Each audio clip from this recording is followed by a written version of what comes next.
इस वीडियो में हम इंग्लिश पार्ट को भी सॉल्व करेंगे। ये आपका जनरल इंग्लिश पेपर होगा, ठीक है, जनरल इंग्लिश पार्ट होगा। और जो कंबाइंड सेकेंडरी लेवल एग्जाम जो आपने हाल ही में दिया है ना अंडर एपीएसएसबी, तो उनका ही पेपर हम सॉल्व कर रहा था।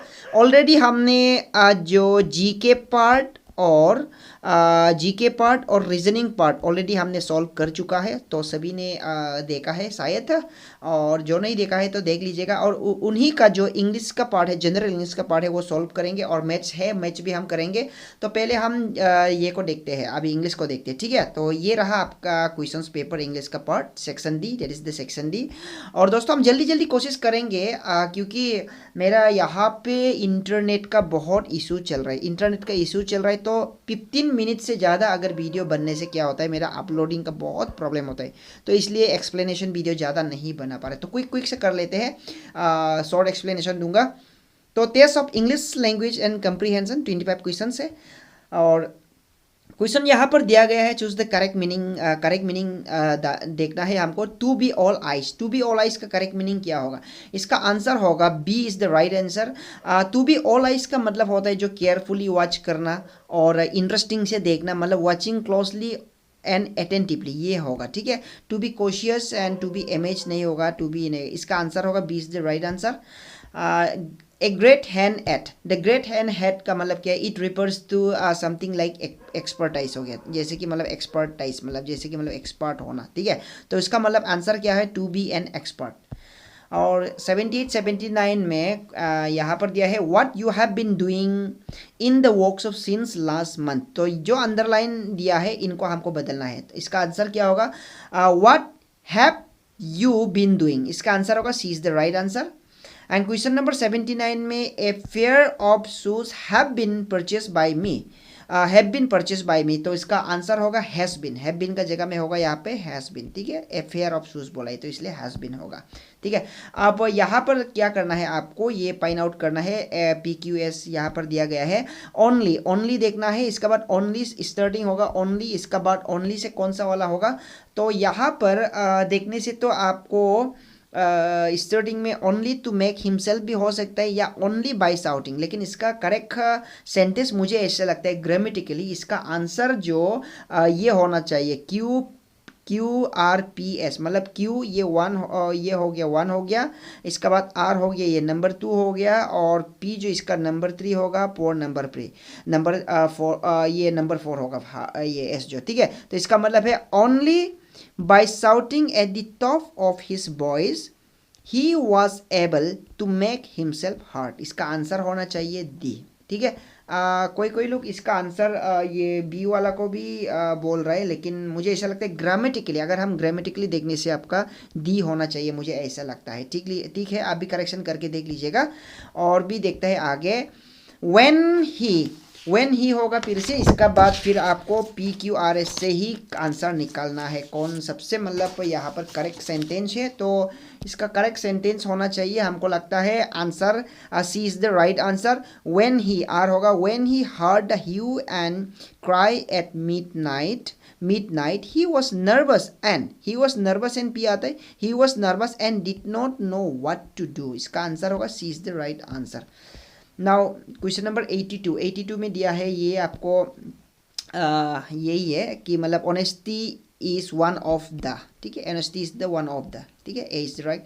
Make him stand by the doctor होगा, ठीक है, बाय दी डॉक्टर, ओके। तो यहाँ में दोनों में ही दा हो गया, आर्टिकल है। और यहाँ पर एक आपको ये फिल इन द ब्लैंक्स करना है। इसका आंसर क्या होगा यहाँ पर देख लीजिएगा। We are all short sighted and very open sea but one side of 84 85 86, side of, इसका आंसर होगा वन साइड ऑफ द, ठीक है, ये वाला होगा, इसका आंसर द होगा। Our views are not extended to everything that has, ठीक है, everything that has a connection with it. From this यहाँ पर होगा फ्रॉम दिस डिफेक्ट, ठीक है, आंसर होगा क्या होगा यहाँ में डिफेक्ट, ठीक है। तो इसका आंसर दिखे, ये ए हो गया, ये ए हो गया डेट, और इसका ये होगा आपका डिफेक्ट होगा, ठीक है, इसका आंसर होगा डिफेक्ट। तो ये भी क्लियर हो गया। अब नेक्स्ट वाला में देखते हैं ये क्या करना है, इनडायरेक्ट और direct speech. Indirect and direct speech देखिए, और यहाँ पर she said I have been in this school since 19 98। इसका डायरेक्ट आंसर यहाँ पर दिया गया है, ऊपर वाला ये में देख लीजिएगा। She said that she had been in that school since 1998। इसका आंसर होगा A is the correct answer, ठीक है। और 88 में देखिएगा यहाँ पर दोस्तों, are you the same person I meet in the park I asked, मैंने पूछा, ये क्या ये है, इसका आंसर क्या होगा, इसका आंसर है I asked the stranger if he was the same person I had met in the park, ठीक है। इसका आंसर ये होगा, वाज से शुरू नहीं होगा। I asked the stranger if I was same person he had met in the park, ये नहीं होगा क्योंकि ये में I had met in the park, he had met नहीं होगा, ये जो आई हैड मेट होगा, ठीक है। इससे option A is the right answer. कुछ 89 में दिया है सिनोनिम होगा, मतलब इसका वर्ड मीनिंग है, ठीक है। करे ये है सिमिलर वर्ड होगा सिनोनिम।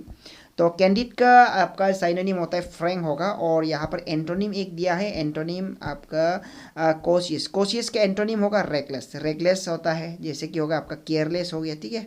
रेकलेस का मतलब जैसे कि केयरलेस हो गया, लेकिन ये इसका ऑपोजिट वर्ड है ये कोशियस जो, तो इसका आंसर होगा B is the right answer. Next और भी आगे देखते हैं, फिर से एस पी क्यू राइट। ये वाला दोस्तों क्वेश्चन आप लोग को बहुत समय भी काया होगा इसको समझने के लिए, लेकिन दोस्तों इसको अगर आप समझ जाएगा ना तो एक ही दो स्टार्टिंग से इसको आराम से फाइंड आउट कर सकते हैं। जैसे कि यहाँ पर दिया है योनिंग और इट्स एब्सेंस। योनिंग, योनिंग मतलब जैसे कि होते हैं ओपन, जैसे कि हम माउथ मुख खुला करके करने वाला उसको योनिंग करता है, ठीक है, कहता है। तो योनिंग और it's absence has been related to various clinical condition, मतलब जो वो जो हैबिट होता है जो हम करते हैं क्या वो कुछ वेरियस क्लिनिकल कंडीशन का वजह से होता है। तो इसका क्यू पी आर एस जैसे कि हो गया आपका ऑप्शन सी में, अगर हम देखने से क्यू से स्टार्ट होता है। इट कैन बी, योनिंग का बोल रहे हैं ना, इसलिए it can be A symptom, ये एक सिम्टम हो सकता है। ब्रेन लेशन, ये हेमोरेज, मोशन सिकनेस एंड एंसिफलिटिस हो सकता है। एस में दिया है एस में दिया है ऑन द अदर हैंड, ठीक है। एस में on the other hand it has been reported that psychotic rarely yawn except those suffering from brain damage, ठीक है। और पी और आर में पढ़ के देखिएगा। P interestingly some clinical claim that, ठीक, इसका answer C is the correct option, ठीक है। सी यही सीक्वेंस में जा रहा है मीनिंग के साथ में। और एन एल्डरली, ठीक है, an elderly lady suddenly became blind, blind हो गया है। तो इसका स्टार्टिंग देख लीजिएगा। इसका स्टार्टिंग अगर आप बी लाइन में देखेगा जैसे कि आर पी क्यू, ठीक है, आर से स्टार्ट होने से she agreed to pay large fee, ठीक है, large fee to the doctor who could cure her. And P में देखता है कि the doctor call daily and every time he took away sortie of her furniture he like. और Q में दिया है, क्यू में होगा आपका at last she was cured and doctor demanded his fees, मतलब लास्ट में क्यूर हुआ है, उसके बाद डिमांड क्या है फीस। और एस में दिया है on being refuse the doctor wanted to know the reason, ठीक है। आंसर है B is the correct option. इसका बाद फिर आता है यहाँ पर नेक्स्ट में द साइंस ऑफ, ये साइंस ऑफ ये क्या है आपका, क्या साइंस है, the operation and flight aircraft, ये तो आपका एरोनॉटिक्स होगा, ठीक है, एरोनॉटिक्स होगा। And a short written account of one's education, जैसे कि आपका एजुकेशन क्वालिफिकेशन का बारे में। पास एम्प्लॉयमेंट, इसका मतलब है ये एक्सपीरियंस का बात कर रहे हैं, ठीक है। जैसे कि आप जॉब इंटरव्यू देने जाएगा, वॉक इन इंटरव्यू देने जाएगा, आपका एजुकेशन क्वालिफिकेशन पूछेगा, ठीक है। एजुकेशन क्वालिफिकेशन, आपका वर्क एक्सपीरियंस वो क्या है, वो जो आपका बायो डेटा है, ठीक है। जैसे कि हम शॉर्ट में इसको CV भी बोलते हैं, रिज्यूमे कहता है कि नहीं, तो वो आपका शॉर्ट वो जो बायो डेटा होता है वो होगा, क्लियर।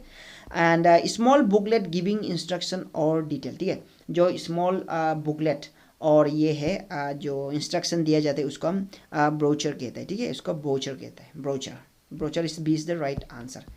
इसका बाद यहाँ पर देख लीजिएगा my that remark wounded my feelings, ठीक है, active passive, that remark has wounded my feeling, इसका answer my feeling have been wounded by that remarks. They drew a circle in the morning, मतलब वो मॉर्निंग में वो circle एक draw करता है, तो इसका आंसर क्या होगा, ये होगा a circle was drawn by them in the morning, morning में उनका जरिए एक सर्कल ड्रॉ किया। A circle was being drawn by them in the morning, ये नहीं होगा, a circle was drawn by them, ठीक है, ड्रॉन बाय देम, बीइंग नहीं होगा, बीइंग नहीं होगा। इन द मॉर्निंग से स्टार्ट हो ही नहीं सकता है। A circle has been drawing since morning से तो नहीं होगा, ठीक है, तो इसका आंसर बी ही करेक्ट होगा। एंड नाउ आपका 98, 99 एंड 100, ये जो आपका करेक्ट स्पेलिंग। इसका मतलब है ये सभी ने सही किया होगा। ये जो आपके लिए प्री मार्क्स ही हो गया समझो, मतलब यहाँ से आपका 1 1 1 मतलब 2 to 6 मार्क्स तो हो ही गया होगा। 1 मार्क 2 का होने से मतलब 2 to 6 मार्क्स तो मिल गया होगा, क्योंकि जर्नी की स्पेलिंग तो ये है, सभी को मालूम है। जर्नी तो ऐसा कभी हम लोग देखा नहीं है, ठीक है। ऑकर्ट का स्पेलिंग भी आपका ये नहीं होगा, ऑकर्ट का स्पेलिंग ये वाला होगा, सी। जो भी बी डाला है ये गलत होगा। ऑकर्ट होता है आपका डबल सी और डबल आर, ठीक है। ऑकर्ट, ऑकर्ट का मीनिंग होता है मतलब क्या, हैपन होना है, ठीक है। जैसे कि ये होगा ऑकर्ट। ओकरेंस तो सुना होगा, ओकरेंस की स्पेलिंग तो यही है ना, तो इसका आंसर है C is the right answer, ओकर्ट।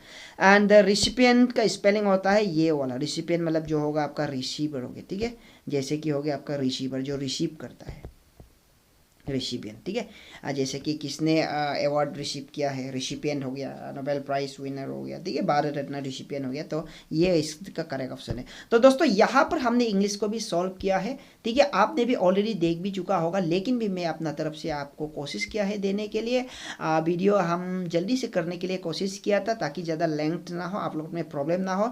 दोस्तों ऐसे ही बने रहेगा मेरा साथ, आपको ऐसा कुछ कुछ ला के मैं देता रहूँगा। और वेट कीजिएगा अपकमिंग एग्जाम के लिए, ठीक है। अपकमिंग एग्जाम के लिए वेट कीजिएगा। और अगर आप ये कम्पिटिटिव एग्जाम्स के लिए, आने वाला अपकमिंग कम्पिटिटिव एग्जाम्स के लिए तैयारी करें, कौन से एग्जाम के लिए, तो मुझे प्लीज़ आप कमेंट करके बता दीजिएगा। मैं उसके लिए भी वीडियो बनाने के लिए कोशिश करेगा, ठीक है। तो thank you, bye bye, take care, study well, इतना तक ही रखिएगा।